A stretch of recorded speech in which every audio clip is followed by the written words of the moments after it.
The movie opens up in 1957 during an eclipse, where a priest is seen entering a church with a newborn baby wrapped up in blankets. As the priest lays the baby down, the baby begins to cry, which is when a strange mark is shown on the baby's chest. The priest uncovers a dagger and begins praying before lifting it above the baby, intending to stab it to death. However, just before he can bring the blade down, the police rush inside the church and tell him to stop it.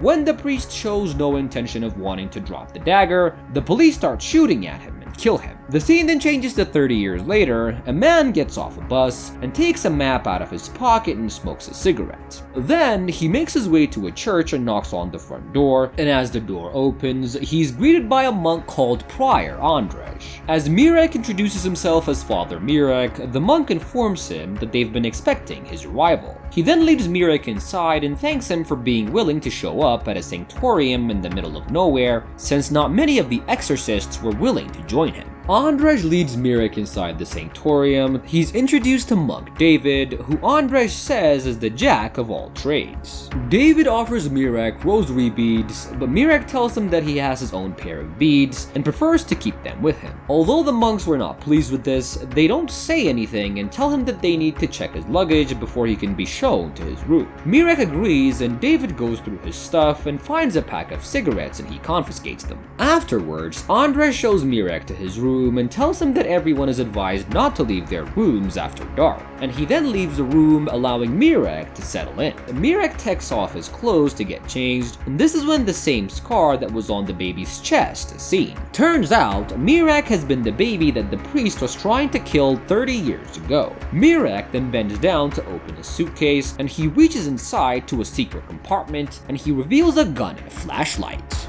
With these items, there's a newspaper clipping containing an article about a missing woman. Just then, the church bells begin to ring, indicating that it's time for the priests and monks to gather in the dining hall to eat. When Mirek notices this strange-looking food in front of him, and to him, the food even smells strange, but as he looks around, everyone was eating their food as if nothing was wrong. And despite his reservations, he decides to quietly eat his food. Once the dinner was over, and as he was walking toward the room, he notices several chambers lined up. Inside each chamber is an individual who the monks claim has been possessed. He catches the eye of a woman inside one of the chambers, but quickly walks away when he starts to feel like he's being watched. He enters his room and decides to get inside the bathtub, and while he showers, the crucifix in his room begins to shake, and the next morning, Andrzej asks Mirek to assist him for an exorcism session at the sanctorium, and he takes Mirek into a room that was lit up by several candles. In the middle of the room was a bed where a woman was chained. She doesn't register the arrival of all the monks and stares blankly at the ceiling, and one of the monks picks up the camera and starts recording, while Andrzej orders Mirek and the other monks to stand in one of the corners of the room. He then begins to chant prayers in Latin and throws holy water on the woman. This causes her to start convulsing, but Andrzej doesn't stop and continues chanting prayers. The woman starts to scream in a demonic voice and continues writhing as the rest of the monks join Andrzej and start chanting the prayers along with him. As their voices get louder, the woman's convulsions get worse. Andrzej then holds out a crucifix and it catches fire as it gets closer to her. Soon, the exorcism ends. Mirek washes his face and then looks up at the mirror above the sink when all of a sudden it cracks. Whenever his fingers touch the mirror, it keeps cracking, and surprised, Mirek immediately draws his hand back and stares at the broken mirror in front of him. Then, he hears a creaking sound and starts looking around, and he sees the cupboard in his room has opened slightly. However, when he checks it, there was nothing inside. Later that night, Mirek gets to work and leaves his room in the middle of the night to explore the sanatorium. He starts going through the drawers to see if he can find anything interesting, and this is when he notices a mysterious door at the end of the hallway and was about to open it when he's interrupted by David. David stops him from going inside and tells Mirek that he can't go inside unless invited by the priory. With no other choice left, Mirek agrees to leave and heads back to his room. The next night, he discovers that they've been served the same food as the previous night, and although he proceeds to eat it, he finds that he's unable to digest it and runs back to his room where he throws up everything. All of a sudden, he hears a buzzing sound, and this time, when he looks around, he finds nothing. Then, he opens his mouth and pulls out a tooth, which is where he thinks that the sound is coming from. And to his surprise, his tooth cracks open and a fly comes out of his mouth. Horrified, Mirek checks his mouth again but finds nothing inside. Satisfied, he then takes out his rosary beads and takes off the top, revealing a small sharp knife inside. He then uses the knife to pick the lock and manages to open the door. He discovers that the door leads to the head monk's office, and he starts looking around and going through the monk's belongings, where he notices a painting in the corner with a hole inside of it. As soon as he touches the painting, it falls to the ground, and another room is revealed behind it. Curious, he goes inside and finds a storage box with several cassette tapes inside and a TV in front of them. He picks out one of the tapes and sees the recorded video of the same exorcism that he had been a part of. Mirek immediately becomes suspicious because why would the tapes of the exorcisms need to be hidden so carefully? Sometime later, he decides to visit the same chamber where the exorcism had been performed and starts investigating, and after some searching, he stumbles upon a mechanism that he finds controls the bed's movement and the wind that he felt. He then picks up the crucifix that was used on the woman and is surprised to see a lighter carefully hidden behind it, revealing that this was what caused the crucifix to catch fire. With all of these discoveries, Mirek comes to one conclusion, that the exorcisms were actually staged. Mirek returns to his room and hides the crucifix that was propped up on his wall. That night, Andrzej encourages Mirek to lead the prayers for the night, and although hesitant, he stands up and starts reciting the prayers. Then, Andrzej asks him to recite the prayers in Latin, but when he starts messing it up, another monk is told to take over. Once the prayers were over, everyone gathers in the dining hall where they get ready for another meal. While eating the same strange-looking food, Mirek accidentally swallows a piece of hair that was in his food and he starts to gag. He rushes back to his room, he then fixes himself up, and he glances around and finds that the crucifix that he had placed inside the cupboard was now back on his wall. Nervous, he opens his suitcase and pulls out a gun before hiding it inside his pocket. He also burns the newspaper clippings about the missing woman and leaves his room. Mirek feels frustrated for finding more riddles than answers and pulls at the chains on the sanctorium's gate.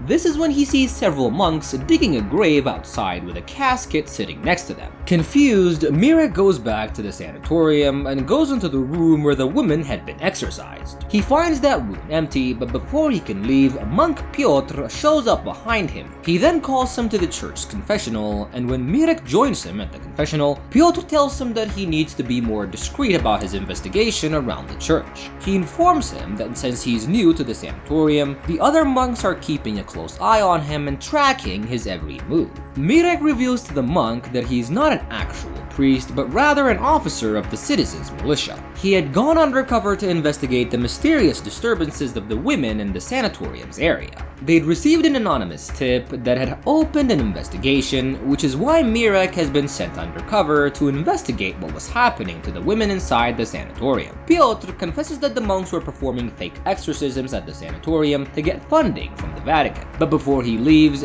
Piotr warns Mirek about the monks keeping an eye on him, and after his conversation with Piotr, Mirek returns to his room and starts looking around for surveillance devices hidden inside. While doing so, he pushes aside the cupboard in his room and finds a hole behind it. He reaches out and touches it while he discovers a dark liquid spilling out of the hole. Not knowing what it is, Mirek tastes the liquid, causing him to gag and throw up. As he looks up, he sees a strange device made out of a small bone with an eyeball attached to it. Before he can assess what he was seeing, he hears that buzzing sound again, and a swarm of flies emerge from the liquid that he threw up. He begins to feel strange and sees a vision of him being swallowed by the dark liquid, and this still doesn't slow Mirek down, and he's more determined than ever to continue his investigation. Late at night, he sneaks out of the sanatorium and goes to the burial place where he had seen the monks burying the woman that they performed the exorcism on. He starts digging up the gravesite, intending to see what had been done to the woman, and eventually he manages to dig out the casket, but when he opens it, he finds it empty. All of a sudden, David appears behind Mirek and covers his head with a cloth, causing Mirek to lose consciousness. Sometime later, when Mirek regains consciousness, he finds himself bound to his bed.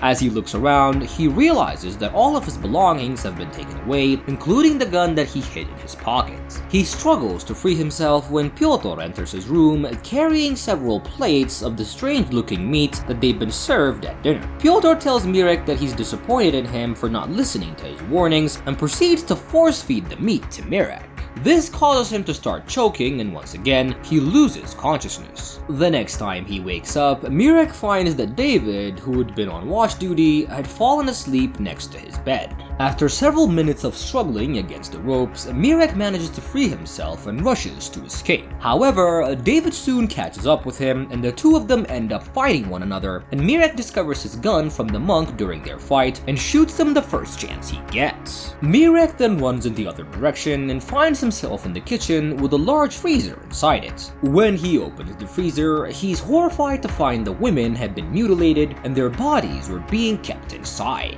It dawns on him that the monks at the sanatorium were killing the women and consuming their organs, and at this moment, Pyotr enters the kitchen as well and looks into the freezer to see what Mirek was looking at. Now determined more than ever to escape, Mirek wants to leave the sanatorium and was about to leave to search for an exit. However, Pyotr stops him and tells him that there's an ancient book in the library that talks about a ritual. The book states that a chosen one will emerge, and if he is not killed at birth with a dagger, he will devour 7 sinners and drink the blood of the innocent. Once the ritual is complete, the chosen one will become a true demon and will bring upon the end of the world. Pyotr informs him that he's the chosen one, and the monks are only trying to complete the ritual themselves. He reveals that the monks are devil worshippers, and at first, Mirek doesn't believe him, but as he turns the page of the book, he reads that the chosen one will carry a scar, the same one that Mirek has on his chest. As he plans to leave the sanatorium, Pyotr tells him that he knows a hidden passageway that leads outside the sanatorium. When he senses Mirek's hesitance, he shows him the scars on his body and claims that he got them while he was trying to escape alone. With no other choice left, Mirek trusts Pyotr and follows him toward the passage, and as the two of them go deep inside of it, they suddenly get surrounded by 2 monks. This is when he realizes that Pyotr is not on his side and has betrayed him, and he is once again knocked unconscious, and when he wakes up this time, he finds himself tied to a pillar where the monks surround him wearing red robes. At this point, Andrzej appears in front of him and tells him that the anonymous tips that the militia had been receiving were actually sent by the monks, and they did that because they wanted to lure him inside the sanatorium to complete the ritual. He explains to him that the monks at the sanatorium believed that the Brotherhood had waited for 800 years for the Chosen One to appear so they could complete the ritual.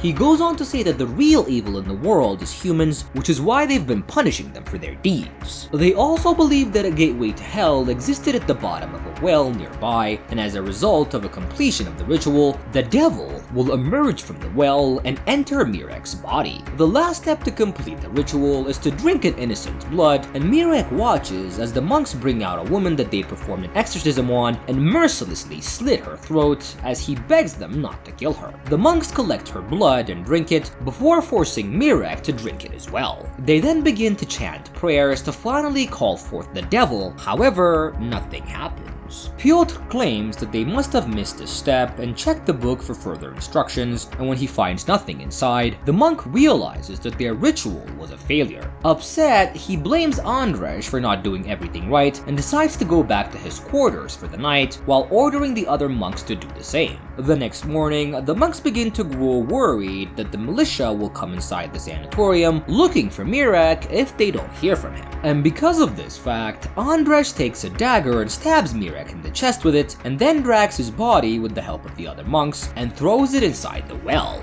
Later that day, a disappointed Andrzej drinks to forget about his failed ritual. As he continues to drink, he fails to notice that the crucifix in his room has turned upside down. When he was fully drunk, he goes to lie down on his bed, where Piotr helps him get on and then grabs a pillow and suffocates Andrzej until he dies. In the morning, Piotr gathers all the monks in Andrzej's room and pretends to mourn the death of his dear friend. Meanwhile, inside the well, Mirek wakes up and finds himself surrounded by bones. His body starts convulsing as the monks inside the sanatorium continue to loudly chant their prayers. Suddenly, Piotr stops in the middle of his prayer and starts choking, and then his body floats in the air before exploding, causing a swarm of flies to come out of his body. Beyond the altar at the sanatorium, a faceless demon known as the sabbatical goat appears, and the monks realize that the ritual was not a complete failure and that they had managed to summon the demon. Scared, they try to run away from the sanatorium, but the demon causes them to freeze in their places, and just then, the statue of Jesus turns toward the demon and all of the monks float in the air, mimicking an inverted cross. And the movie ends with the demon bringing back the dead and making way for the New World Order.